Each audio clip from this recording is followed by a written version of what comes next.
बारिश आ गई एकदम।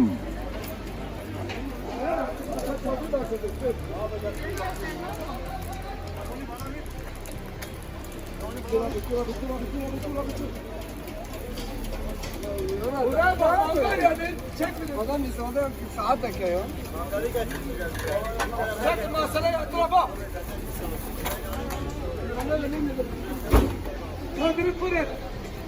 Çakara. Gel Şener Bora. Gel. Abi yavaş.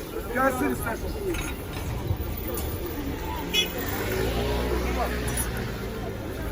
Efendim ki anlıyor baba. Ben şimdi ne dedim? Abi çıkmış başları. Bir daha oynayacağım. Dur bak doktor benim.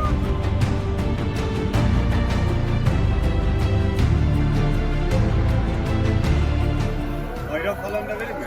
Ha? Hafta bir tane de ayran ver. Bu başta bir tane de ayran. Tamam ayranı da alalım.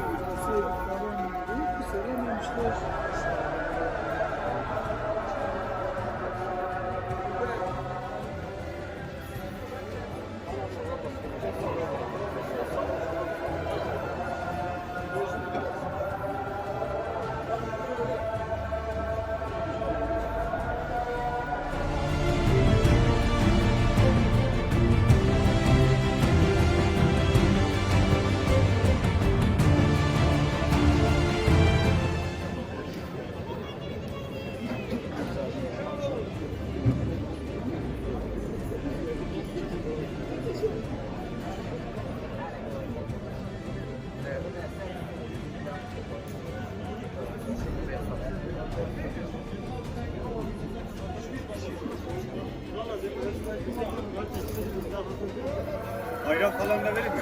Ha? Hafta bir tane de ayran ver. Bu başta bir tane de ayran. Tamam ayranı da alalım.